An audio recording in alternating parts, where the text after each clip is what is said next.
Bro, I'm at a loss for words. I'm at a loss for words. The Knicks are the 2026 NBA champs, bro, and I did not see this coming. I did not see this coming, but we're getting ready to dive into it right now on the No Shame with Shane podcast. Welcome back to another episode of the No Shame with Shane podcast. I'm your host, Shane Fordham, with all the shameless sports takes, and we are back with another banger. The Knicks, breaking news in sports, are the 2026 NBA champions. They beat the Spurs in 5 games, closing them out in game 5, 94-90.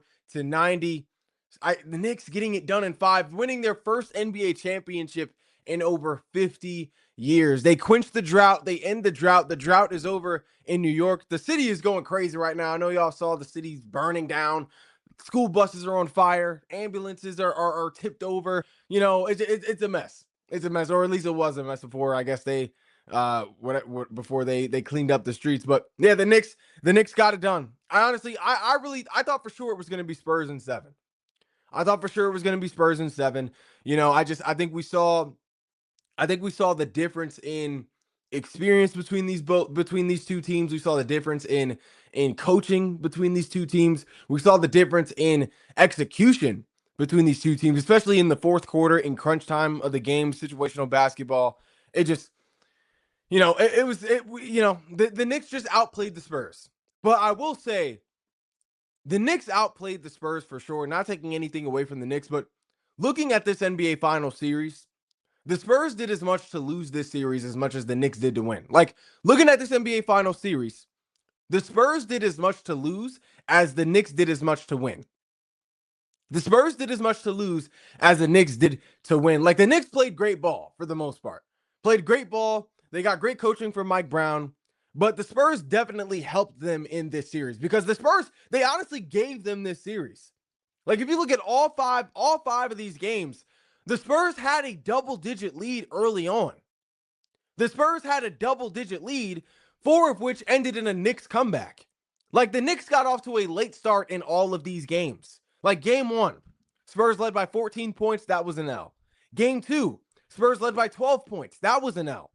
Game 3, Spurs led by 12 points. They were able to close that one out.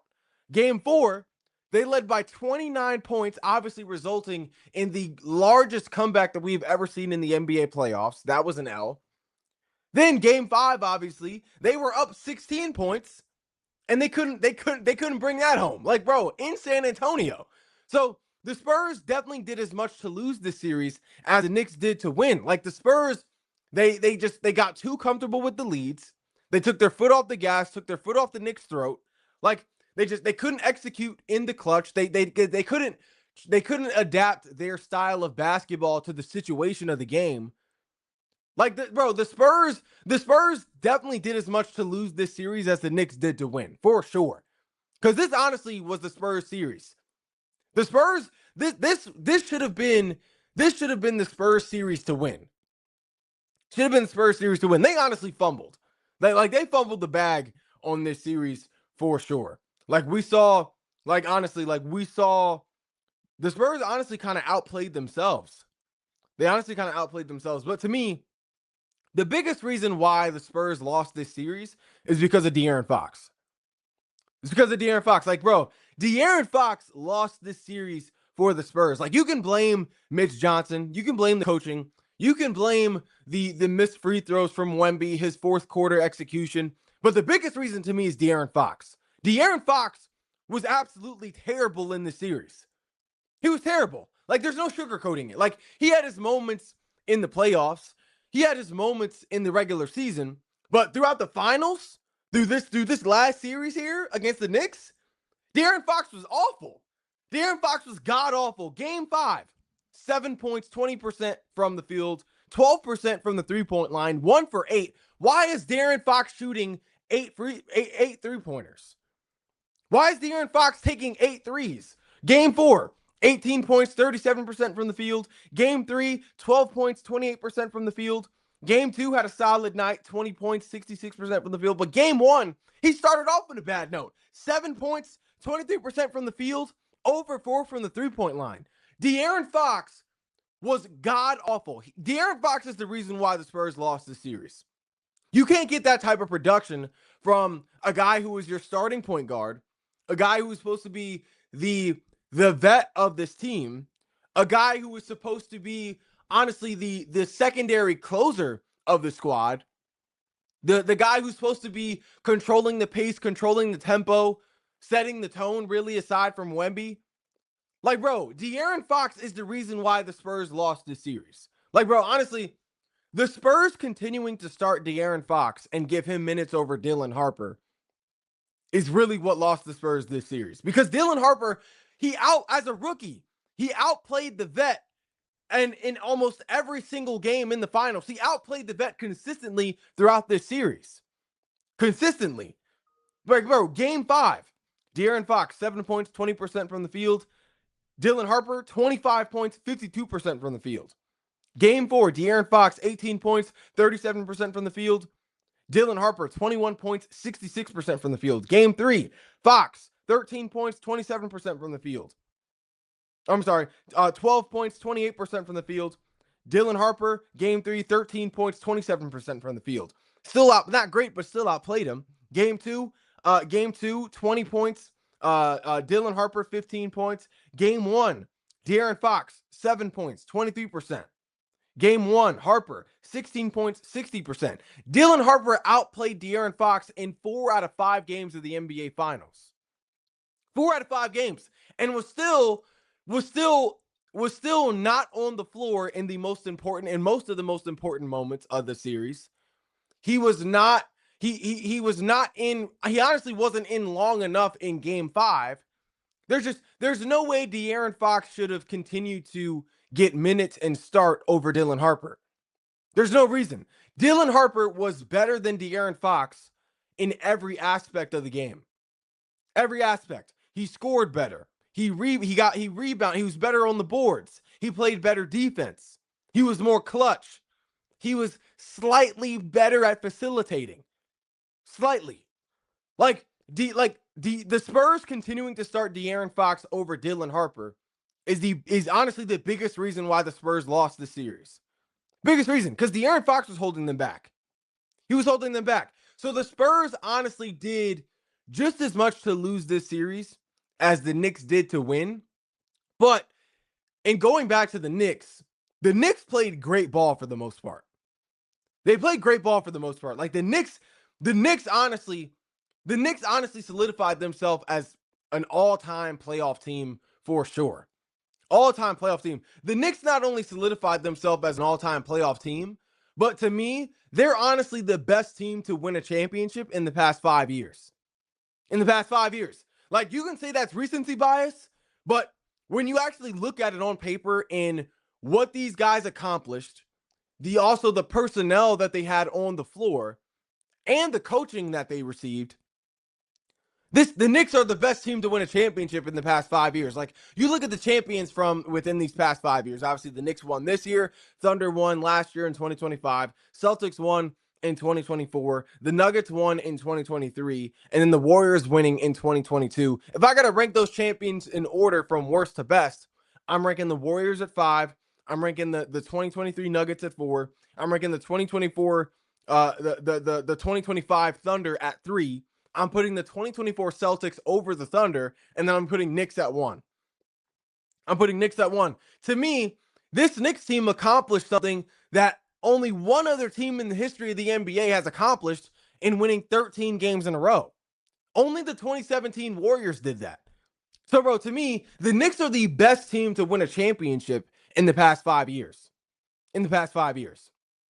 The Knicks are definitely the best team to win a championship in the past 5 years. I have them over the Thunder. I have them over the 2024 Celtics. I have them over the 2023 Nuggets. I have them over the 2022 Warriors. They're the best team. Like, bro, this Knicks team won 13 playoff games in a row. Only one other team in the history of the league has done that, and that was the 2017 Warriors. One of the most talented, best teams of all time. A starting lineup that had 4 borderline superstars. A team that had 2 of the greatest shooters to ever play the game. The greatest shooter to ever play the game. That also had one of, if not the best scorer in the history of the NBA. In terms of ability, versatility, range. Like, bro, The Knicks did that. The Thunder last year didn't do that. The 2024 Celtics didn't do that. The 2023 Nuggets didn't do that. The 2022 Warriors didn't do that. As talented as those championship teams were, they're not. They don't rank above the Knicks for me. They don't rank above the Knicks for me. Like, to me, like a team with no superstars going into the playoffs. A team with no superstars going into the playoffs, unlike all of the other teams that I just named within that have won championships within the past 5 years. They were arguably the most balanced team. They were a team that could score. They're a team that could play defense. They're a team that was great at rebounding. They had the depth off the bench. You know, they won 13 consecutive playoff games, something that only one other team has done in the history of the league. Like, bro, the Knicks are the best team to win a championship in the past 5 years. Best team to win a championship in the past 5 years. Like, if I'm looking at my ranking in terms of the past 5 NBA champions, ranking them in order from best to worst, I have the Knicks at 1. I have the 2024 Celtics at 2. I have the 2025 Thunder at 3. I have the 2023 Nuggets at 4. And I have the 2022 Warriors at 5. Knicks for me are clearly the 1 because they accomplished something that none of those other teams accomplished, and that's winning 13 playoff games in a row, 2 sweeps, winning in the finals in 5 games against a stacked Spurs team. But then you look at the Celtics. I'm putting the 2024 Celtics over the Thunder because I honestly think, one, the Knicks, I believe, can beat any one of these teams in a 7-game series. But I think the 2024 Celtics can definitely beat the 2025 Thunder in a 7-game series. I look at those respective big threes, Jason Tatum, Jaylen Brown, and Drew Holiday. I think they're more consistent as a trio in terms of production than Shea, Jalen Williams, and Chet Holmgren. Chet Holmgren still hasn't figured out how to be consistent on offense. And Jalen Williams, he was struggling to be consistent last year in the finals. And then you have Shea, who is efficient, but whose game also does rely on the refs and the whistle. So I definitely think this is a solid ranking. I definitely think this is an accurate ranking. Knicks for me are going to be at that top spot just because of how balanced they were this year, because of how clutch that team was this year in the finals, because of how versatile that team is, being able to throw different lineups at teams, being able to play small, being able to play with some more size. They're great in transition. They're also great when you slow down the pace. They're great in situational basketball. Like, they know how to adapt their game to the situation of the game. Like, honestly, the Knicks are the best team to win a championship in the past 5 years for me. Best team to win a championship in the past 5 years. I think this year's Knicks team as a championship team is better than last year's Thunder team as a championship team. Like, I honestly believe this year's Knicks team could beat last year's Thunder team in a 7-game series. Like, if those two teams met in the finals, I think the Knicks win. Because especially if the games are reffed and officiated the way they were this year, where they're just letting guys play. Like, there's no way the Thunder is beating the Knicks and just let them play game. There's no way the Thunder is outplaying the Knicks in a straight up old-fashioned physical game of basketball. There's no way. Like, the success of the Thunder heavily relies on the whistle. The success of SGA heavily relies on the whistle. The Knicks won this year in spite of the whistle. Like, the Spurs were honestly beating them up. Like, it was an all-around physical series. Like, they were being just as physical with the Spurs, but the Spurs were being physical with the Knicks right back. Like, they were going right back at them. And the Knicks still pulled this one out. Despite all the elbows, despite De'Aaron Fox pushing Josh Hart in the back, despite Wemby shoving Jalen Brunson to the ground. Like, despite the Spurs, despite all the slaps and scrapes to OG when he's going up at the rim, the Knicks still won. The Thunder aren't winning a championship under those circumstances, under those conditions. They're not. So if we're talking about who wins in a 7-game series, in a physical series, I got the Knicks. I got the Knicks. Honestly, I think I think they would be more physical than the Thunder. I think they would be more clutch than the Thunder, and I think they would be more consistent than the Thunder. Especially when you look at like those big threes respectively. Like you look at Brunson, OG Anunoby, and Cat. I think that trio is more consistent as a collective in terms of production than the trio of SGA, J Dub, and Chet. One, Chet was scared of Wemby. So Cat would have no issues handling Chet. Jalen Williams had issues being consistent in last year's finals, as soft as that series was physicality wise. And then, unlike SGA, Jalen Brunson's game doesn't rely on the whistle. SGA's success heavily relies on the whistle. So I definitely think the Knicks beat the Thunder in a 7-game series. Like, I definitely think this year's Knicks team beats last year's Thunder championship finals winning team in a 7-game series. For sure, in a 7-game series. Like, I honestly think, Jalen Brunson to me looked more dangerous in the finals this year than SGA looked in the finals last year. Like, if we're comparing championship teams, right? If we're comparing championship teams and their first options, I would rather Jalen Brunson as my first option on my championship team than SGA. Because like that, and I think this year proved that. Like Jalen Brunson is more clutch than SGA, and I think he's more of a killer than SGA. He's more clutch, he's more of a killer. He is more I think he's more dynamic offensively as well. Like SGA, I don't think comes close to Jalen Brunson in terms of being a closer, being a true closer. Like Jalen Brunson is way more dangerous in the finals than SGA is, and the Spurs said that themselves. Stephon Castle, he was asked who was harder to guard, SGA or Jalen Brunson. He straight up said Jalen Brunson. Jalen Brunson, he does better. He plays angles better on the floor. He's harder to guard because of his ability to play angles, his ability to score in different areas of the court. But he basically said SGA is just a good actor. Like SGA is just good at drawing a foul. Like, bro, SGA is not more dangerous than Jalen Brunson in the finals. He's not. And you're not even hearing that from me. You heard that from someone who had to guard them both heavily in both series. Like, bro, if you look at it, the Spurs were able to handle SGA. The Spurs had SGA in hell. They had that man in prison, in jail. Had him in Alcatraz. The Spurs couldn't do that with Jalen Brunson. Jalen Brunson was averaging 30 points a game. Like, he wasn't always efficient, but he was still scoring. Jalen Brunson was averaging 30 points a game. The Spurs couldn't handle Jalen Brunson the way they handled Shai Gilgeous-Alexander. The Spurs had a much easier time with SGA than they had with Jalen Brunson. And you heard that from Stephon Castle and those boys themselves. They said basically they would rather have to guard SGA than Jalen Brunson because Jalen Brunson is just more dangerous. He's just more lethal on that stage.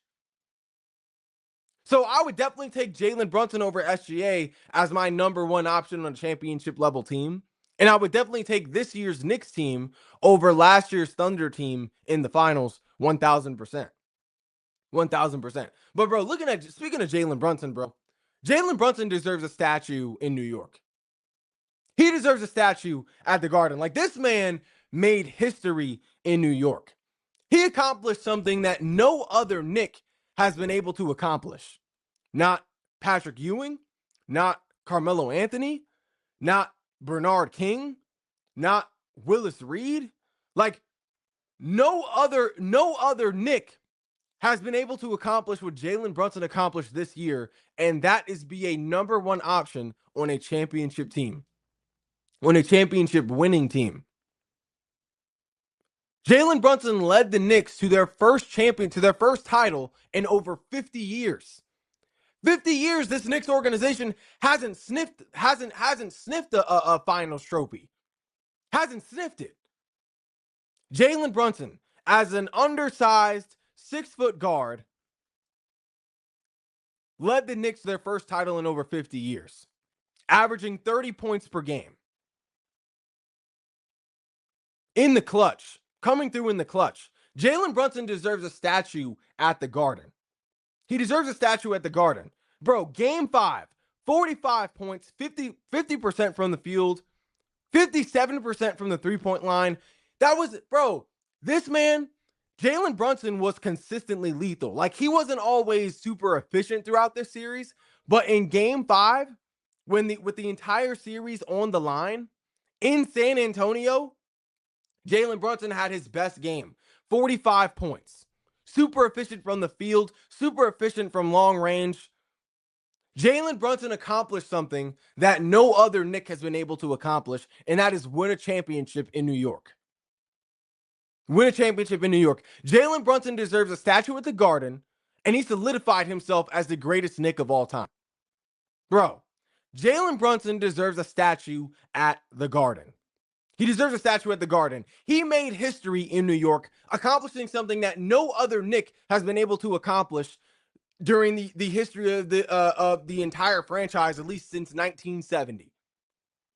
And that is be a number 1 option on a championship level team. No other Knick has accomplished that. Not Melo, not Ewing, not Bernard King, not Willis Reed. Jalen Brunson did that as an undersized 6-foot guard. Being a 3-level scorer, he did that. Averaging 30 points a game. Not super efficient throughout the entire series, but when it came down to it, to decide the fate of the series, this man had his best game. 45 points, 50% from the field, over 50% from the three-point line. Wins a championship in New York. This man solidified himself as a top 2 point guard in the NBA, solidified himself as a top 6 to 7 player in the NBA, won a championship and a finals MVP, giving New York their first title in over 50 years. Jalen Brunson deserves a statue at the Garden. He deserves a statue at the Garden. And honestly, Jalen Brunson has proven himself to be the greatest Knick of all time. Greatest Knick of all time. Jalen Brunson deserves a statue 1,000%. 1,000%. Jalen Brunson solidified himself as not just a top 2 point guard in the league right now, but as a top 6 to 7 player in the NBA. Top 6 to 7. Top 6 to 7. Like, if I had to rank the top 7 players in the NBA right now, I would have Jokic at 1, Giannis at 2, Luka at 3, Shea at 4, just because of the accolades, the hardware. You got to at least give that to him. Wemby at 5, Steph at 6, Jalen Brunson at 7.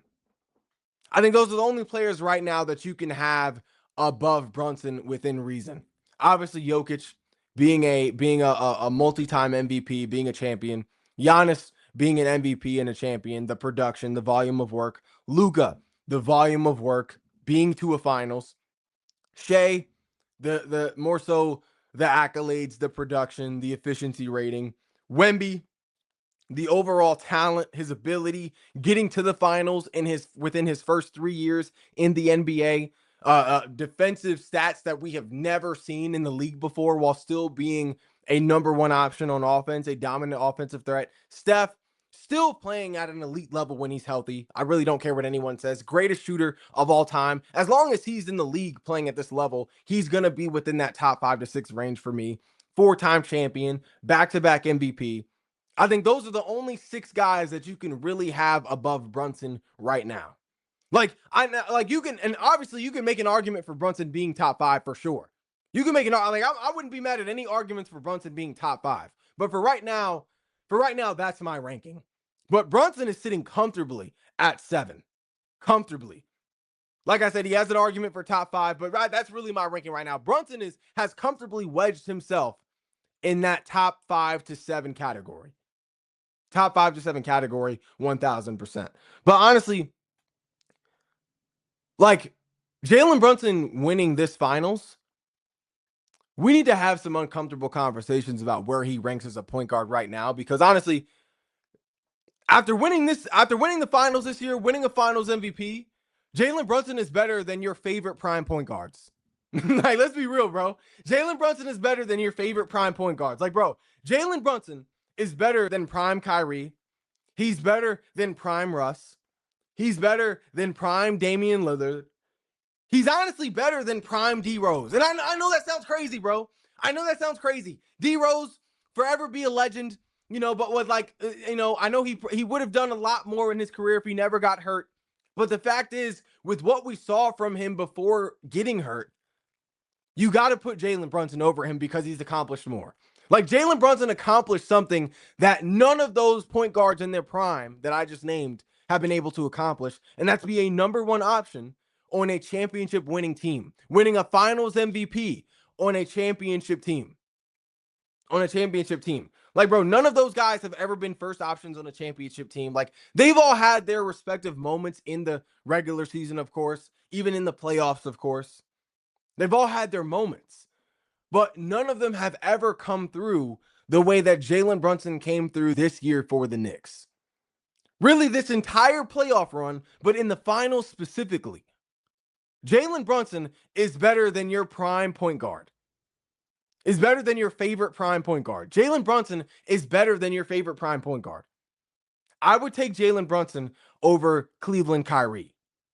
I would take Jalen Brunson over OKC Russ.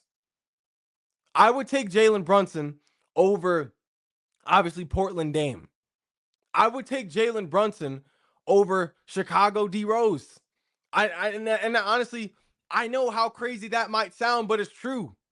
I would take Jalen Brunson over all of those guys. You can honestly make an argument for taking Jalen Brunson over Clippers Chris Paul. You can make the argument. Chris Paul was never able to get to the finals, let alone win the finals, with that Clippers crew. As talented and as electrifying and as great as that team was, Jalen Brunson accomplished more in New York than Chris Paul did in LA, than any one of those other point guards accomplished in their respective situations in their prime eras of basketball. Jalen Brunson is better than your favorite prime point guards. That's an uncomfortable conversation that we really need to have, bro. We really need to have. Like, bro, you look at Brunson, you look at Jalen Brunson, you look at New York Knicks Jalen Brunson versus Cleveland Cavaliers Kyrie. Jalen Brunson is better. Like, bro, I'm taking Jalen Brunson over Cleveland Cavaliers Kyrie. I am. Like, Jalen Brunson, he proved that he can be a number one option on a championship level team, something Kyrie has never been able to do. Brunson, to me, I think is a better playoff performer than Cavs Kyrie, averaging 25 points per game to Kyrie Irving's 23 points per game, even though Kyrie was dominant in the playoffs, not taking that away from him.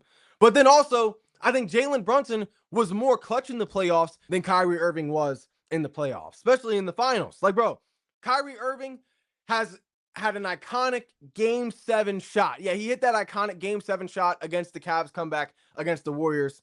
But Jalen Brunson has a collection of clutch performances in the playoffs as opposed to an iconic moment. Like, Kyrie Irving has the iconic moment, but I would rather the collection of consistent clutch performances in the playoffs than just one iconic moment like Kyrie has. And then Jalen Brunson also has the better accolades. Brunson, finals MVP, top 5 in MVP voting this year, multiple All-NBA selections. Kyrie has never been a finals MVP, obviously. He's never received serious MVP consideration, and he doesn't have as many All-NBA selections as Jalen Brunson has. So I would definitely take New York Knicks Jalen Brunson over Cleveland Kyrie any day of the week. Any day of the week. Any day of the week. Like, honestly, I would take Jalen Brunson over OKC Thunder Russ. I would take New York Knicks Jalen Brunson over OKC Russ. For sure. For sure. Like, Russ obviously was more talented. I think he impacted different areas of the game. Obviously, not only just being a scorer, a scorer, but also being a better defender, being a better rebounder, being a better playmaker. You know, obviously the triple double king. But when it came down to it, Jalen Brunson was a closer. Jalen Brunson was able to lead his team to a finals, was able to lead his team to a title. Jalen Brunson has shown capable, even though he's less talented, less athletic, not as dynamic, doesn't have as much ability as Russ. He showed he could be a number one option on a championship team. Russ was never able to do that to this day. He was never able to do that. As good as he was, as much of an MVP as he was, Russ wasn't a champion. Russ wasn't a champion like Jalen Brunson. So I would take Jalen Brunson over OKC Russ for sure. Honestly, the only point guards I'm not taking over Brunson is Stephen Curry and Luka Doncic. Honestly, Luka Doncic. Like, honestly, I know I said I definitely wouldn't take Brunson over Steph, but honestly, I don't think I would take Brunson over Luka either. I think Steph and Luka are the only point guards that you can really say are better than Jalen Brunson. Because both of them, obviously, Steph and Luka, have been number one options on championship level teams. Steph obviously being a champion, Luka obviously dragging the Mavericks to the finals a couple of years ago against the Celtics. He was just vastly outmatched. Vastly outmatched. But both of those guys are the definition of killers. Both of those guys are clutch. Both of those guys can drag their teams to success, can elevate their teams to success. And honestly, both of them are just, like, even though they may not be the most talented guys in the world, both of those guys are polarizing. Like, what they do very well is enough to polarize and change the entire game. So those are the only 2 point guards that I would be willing to say are better than Jalen Brunson right now, are Stephen Curry and Luka Doncic. Like, honestly, if I'm looking at Jalen Brunson versus Luka Doncic, I think you can still say Luka Doncic is over Jalen Brunson. I think you can still take Luka over Brunson because Luka, you're forgetting, Luka has been a number one option on a championship level team. He didn't win, but he also didn't have as good of a team as as balanced of a team as what Jalen Brunson had this year, while going up against a more talented and just flat out better team in the finals. Like, Luka and Jalen Brunson both went up against the top defenses in the NBA in those respective seasons. The only difference is I think Brunson had more balance and a little more help to his squad than what Luka had. Brunson had a better team than what Luka had. Like, bro, you look at Luka. Luka in the finals was averaging 29 points, 9 rebounds, 6 assists, 2 steals, 47% shooting, 47% from the field. Jalen Brunson, like, honestly, bro, I don't think it's like, if you look at Jalen Brunson, right, bro, I think right now, I think you can still take Luka over Brunson. Right now, you can still take Luka over Brunson. You can. Like, Luka, you're forgetting Luka showed he can be a number one option on a championship level team too. He showed that. Like, Jalen Brunson is a champion, but Luka also didn't have as good of a situation in the finals as what Brunson had this year in terms of his own team. Like, for me, I'm still taking Luka over Brunson right now. Brunson in the finals, Luka in the finals was hooping too. Luka in the finals, he was averaging almost 30 points per game, 9 rebounds per game, 6 assists per game, 2 steals per game, 47% from the field. Luka honestly played better in his finals than Jalen Brunson played this year. And Brunson was great.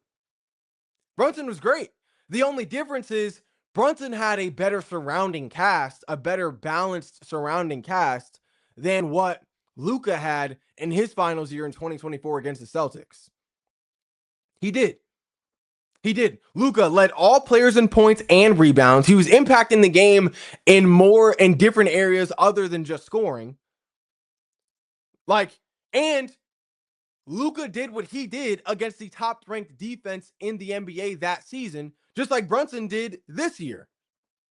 So I don't think it's crazy to take Luka over Jalen Brunson still right now just because Luka doesn't have a ring. If Luka had that Knicks team, I think he can beat that. I think he beats the Celtics in 2024. Like, I'm still taking Luka over Brunson. Like, yeah, Brunson has the ring, but we're forgetting Luka still has the body of work. He still has the talent and ability. He also has that clutch gene, that killer mentality. And Luka dragged his team to the finals. Like, you can say the Mavericks are talented, but what have the Mavs done since Luka left?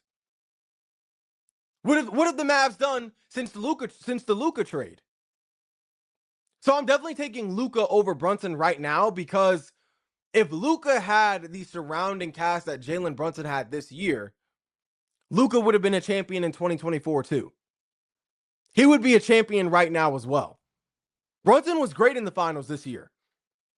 But I'm not going to say just because Brunson has a ring and Luka doesn't, that means Brunson is better than Luka, when we have seen Luka play at an MVP caliber level during the regular season for most of his career, the past 5 years at the very least. And we've seen him perform at a high level in the postseason and in the finals specifically against better teams. So I'm still taking Luka over Brunson, but I'm also still taking Steph over Brunson. Y'all are forgetting Stephen Curry, when he's healthy and on the floor, he still plays at an elite level.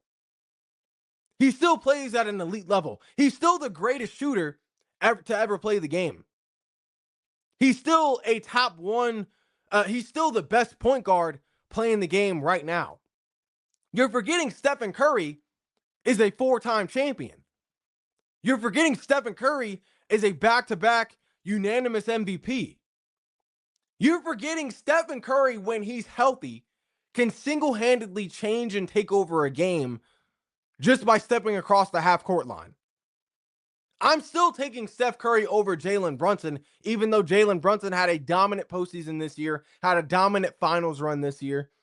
I'm still taking Steph over Brunson because, bro, I didn't forget who Steph is. Steph is still an elite guard, an elite player in the NBA. If anything, it would be recency bias for me to take Brunson over Steph right now, just because Steph was kind of hurt this past season, and Jalen Brunson obviously accomplished what he accomplished this year. That's honestly the definition of recency bias. Because we're not going to act like Stephen Curry doesn't play. We're not going to act like Stephen Curry isn't still lethal and isn't still elite when he is healthy on the court. So I'm still taking Steph over Brunson right now. But, bro, real quick in closing, switching over to Wemby. Wemby is still, even though Wemby lost in the finals this year, Wemby is still on track to being the best player in the NBA. He's still on track to being the best player in the NBA. He lost in the finals this year. He wasn't clutch in the fourth quarter of most of these games in the finals. But it's his third year. Wemby made it to the finals within his first 3 years in the NBA. Very few players in the history of the league have done that. Very few players in the history of the league have led their team to the finals. Wemby did something that the two GOATs in basketball didn't even do. LeBron didn't get to the finals within his first 3 years in the NBA. MJ didn't get to the finals within his first 3 years in the NBA. The only players to make it to the finals within their first 3 years of the NBA, to lead their teams to the finals within their first 3 years, was Magic Johnson, Tim Duncan, and D. Wade. Those are the only ones. Kobe didn't get to the finals within his first 3 years. LeBron didn't get to the finals within his first 3 years. MJ didn't get to the finals within his first 3 years. Wemby is still on track to being the best player in the NBA because of the success that he's seen this early in his career. Still being the best defensive player in the NBA right now. Still being a top 5, top 4 offensive player in the NBA right now. As freakishly gifted and talented as he is. Getting the production that he has this year, over the past few years. Then getting to a finals just in his third year. With the team that he has around him right now as they'll continue to mature and develop. Wemby is still on track to being the best player in the NBA, and he will most definitely 100% be back to this point. It could be next season, it could be the season after, but Wemby will be back, and he is still on track to being the best player in the league. But that's all we got for today's edition of No Shame with Shane. If you haven't already, be sure to like, follow, and subscribe to all of our social media platforms, and I'll be back later on with more shameless takes.